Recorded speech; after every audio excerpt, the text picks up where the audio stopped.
started at Ms. Magazine, where I was looking at women's lives and trying to figure out my own life and telling stories about women. So when I left Ms. And began to write books, I started with my story, which was inventing the rest of our lives and what happens to women as we cross that milestone of 50 and what is going on in this new stage of life. So I wrote Inventing the Rest of Our Lives. Then I wrote 50 is the New 50, which was, I had gathered information by then. When I wrote the first book, I was looking around to see what was going on. By that second book, I had gathered information. And then How We Love Now, about intimacy, was about a whole aspect of what was going on. Women's intimate lives and sex lives, which turned out to be quite interesting. And also what was going on was friendship. So this is an e-book. And all throughout these other books, women would tell me stories that ended with, I couldn't have done it without my girlfriend. And I began to research how important girlfriends are. And there's so much persuasive research, medical research, that confirm that a woman cannot age positively by herself, and that we really need our girlfriends. And there's actual medical evidence, which Absolutely. you talk about in your book. Absolutely. One piece that I love is that when women are together, working or laughing or whatever, the hormone oxytocin is released, which is a very soothing, it's in breast milk. And it just, you feel warm, you feel good.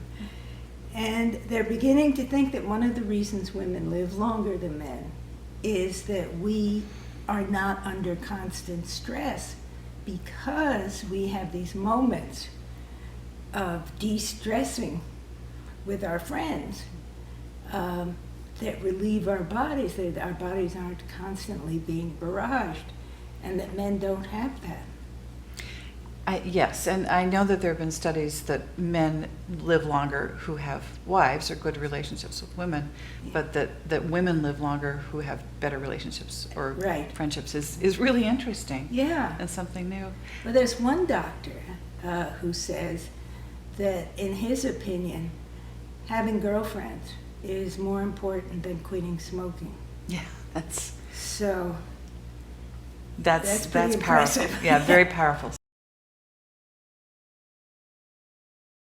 What about the woman who's, we were talking about this a little bit in our workshops at Women at Woodstock East here, about women who've tried to do it all of us who've been trying to live the feminist life, but realize that we might have left something behind, one of which might have been having those friendships. I think there are maybe a fair number of kind of loners out there who are now in their 50s or 60s and didn't have that same bonding that they might have had in an earlier generation. What kinds of things do you suggest for forming new friendships now, if you don't have that posse, for example? Well, I think we need to form new friendships anyway, because we are not who we were, only older. We are experimenting, we are making fools of ourselves, playing. I love the idea of playing. And we have needs and interests that there's no reason our previous friends would be able to answer. So I think you always need new friends at this stage. And it's tricky. It's like when we were wondering where to meet men, remember? Mm-hmm. And the advice always was, go to a place where something that interests you is happening. And other people who have that interest will be there, and you'll make friends, like the Transition Network. which is an organization for women in transition. And people join to make friends, and they stay because they make great friends. I love that idea that it's not your typical business networking. Right. It's also not just a social club, Right. exactly. It's built around common interests and a conscious desire to form some new friendships. Right. And I think that's why it's been successful, because that need stays the same. And other things like building a network, a professional network, comes and goes. But there's another kind of friend who is a new old friend we were talking about earlier. A lot of women who made the choice to have children became estranged from their friends who made the choice not to have children. And their lives took on a more child-centered form, and you get caught up in what's in front of you. And I've heard a lot of women say that they reconnected with previous friends who had made the opposite choice and were so grateful to find each other again that it was almost a new friendship. And at the same time, a very old friendship. Right. Where we women always talk about, or often talk about, how you can not talk to someone for 20 or even 30 years, and then Right.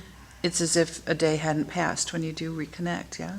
Well, that's a wonderful thing about the internet. Mm-hmm. There are a lot of bad things about it.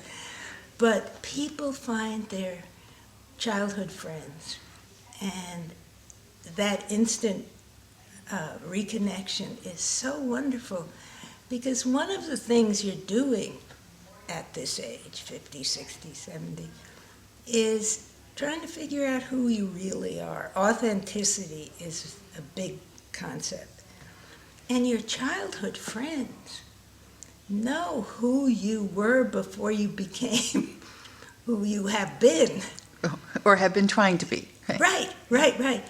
And I have one childhood friend. We've been friends since third grade, and we thought we had twin families. And then we went our separate ways and reconnected over women's issues. But she remembers things that are so helpful to me, like qualities of my mother, or things that we did. We went to camp together, too. I mean, it was intense. And a whole other perspective on a chapter in my life that I thought had no witnesses left. And that's such an interesting point, because when you do come back and connect, that kind of thing, it's almost as if you get to go back and almost see something after you've died and find out what were you thinking back then, and then you get to really hear, and vice versa. I don't know if you met Diane. She and I have known each other since kindergarten. And well, you have it then. And lost touch for many, many years, and have reconnected now that I'm out on the West Coast. And she came up to my room and talked. I made it a point to have some time just alone.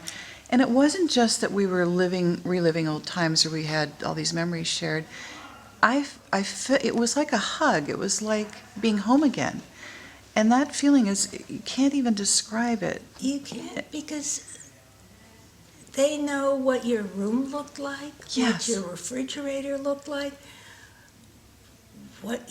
We both had difficult relationships with our mothers, and to have somebody's perspective on your mother's behavior, you mean I'm not crazy, she really was like that, just sets so much to rest. It really does. It's very validating. Yeah.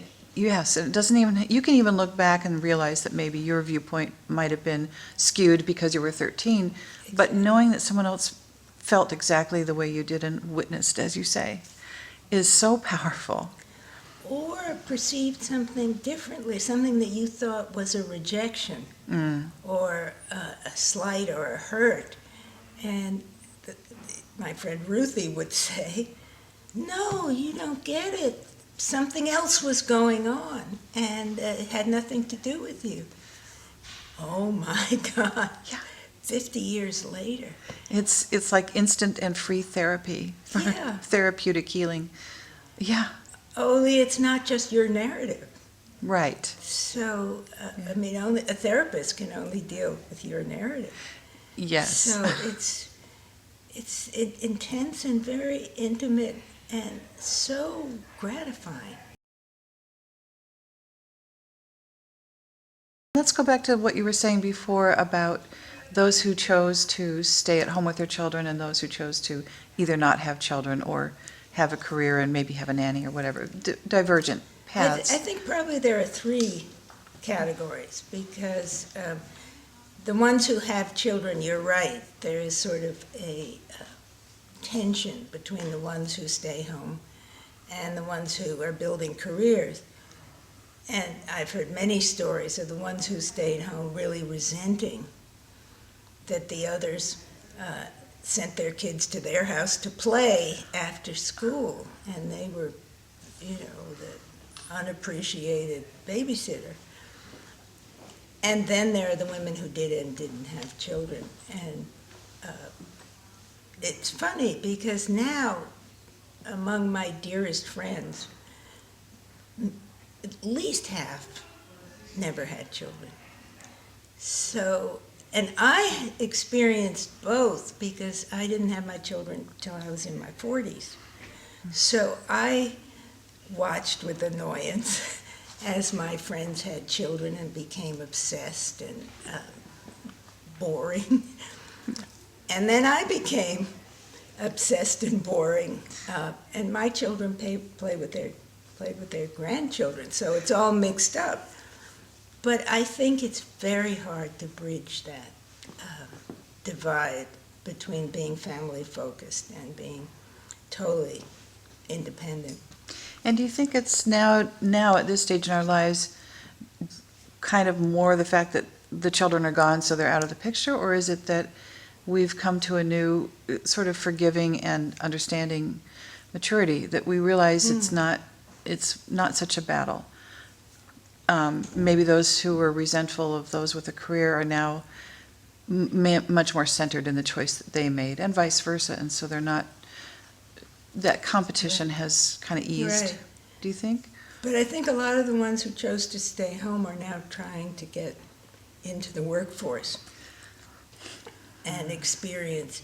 I mean, this is a stage of life where you really can go back to what you didn't do and try it out. I mean, try to get going.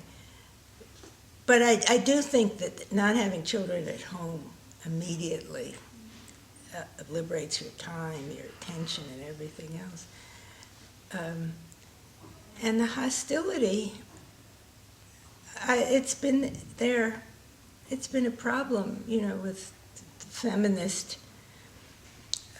movement all along. And the misperception of it, yes? The misperception of it and the difficulty of bringing the two groups together. I mean, if they were here, sitting around this table, sharing stories, there'd be no problem. But it's when people's lives take them in separate directions, it's very hard then to stop and say, oh, I know what her life is like. You are drawn to people who know what you're going through. Right. And you can't quite put to rest the idea that the choice that the other person made means that they reject the choice that you made, or they don't respect it. It's interesting. In both You directions. say that because I hadn't thought of that, but I interviewed a woman whose sister cannot forgive her for not having children because the sister did. So and this woman went on to be a banker. She sees her sister's choice, the banker's choice, as a hostile act, as a rejection of this nuclear family thing that she did. And it has really undermined their relationship for their whole adult life. And these are sisters, And not these friends. are sisters. Wow. Yeah. Yeah. And we've all experienced that. Well, like you said, before you had children, you found the friends with children fairly boring. And it's usually the first one within a family who has children is criticized by all the other aunts and uncles that they would never let their children do that. And then as they have their kids, everyone's brought down a peg or 20, they realize. But between friends, that sometimes just doesn't get healed until years later. Exactly.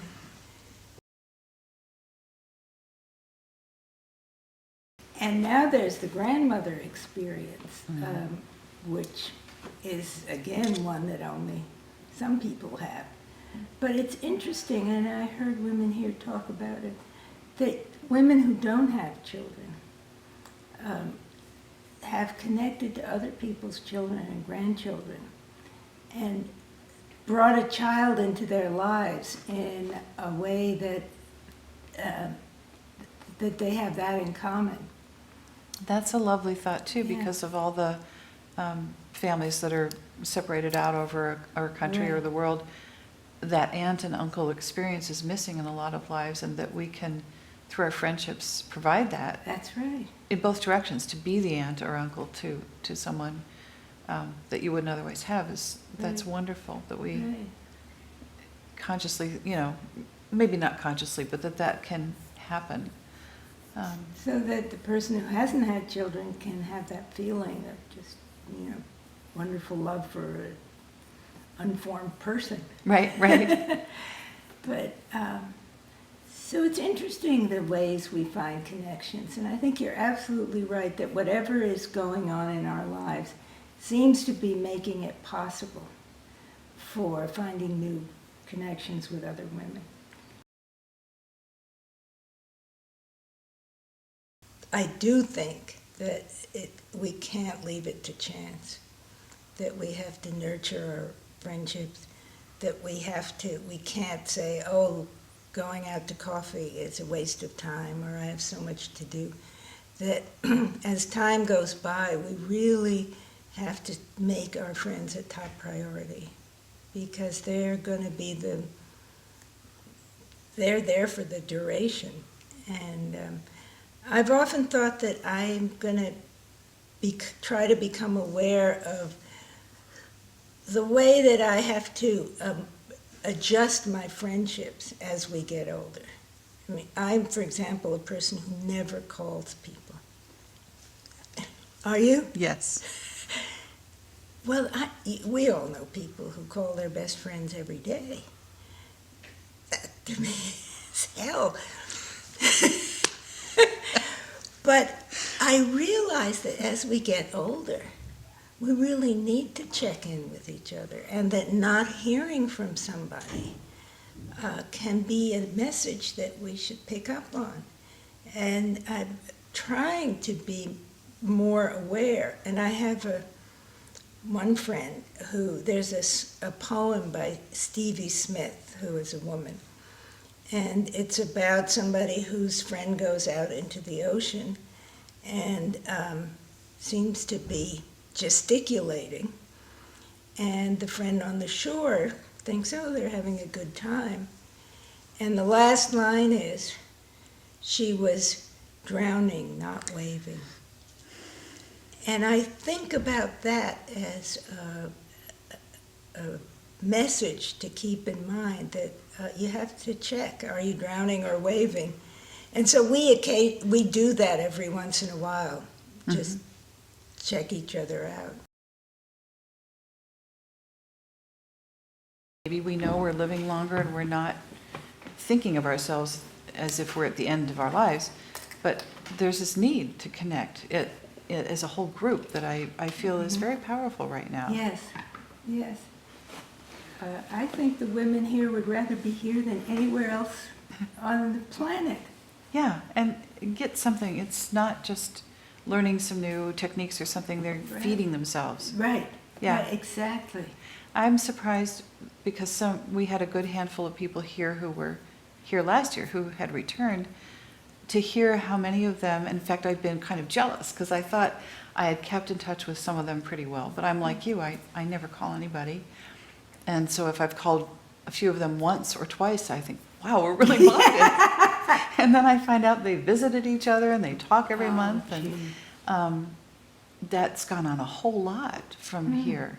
It's about each other, not about really, the presentation that's going to be made at that morning's workshop so much. Oh, that's And interesting. I think it's very interesting about our generation. And it's possible to keep in touch now. Yes. There was a day when the only way was the dreaded phone call. Right, and then you're kind of trapped. You can, yeah.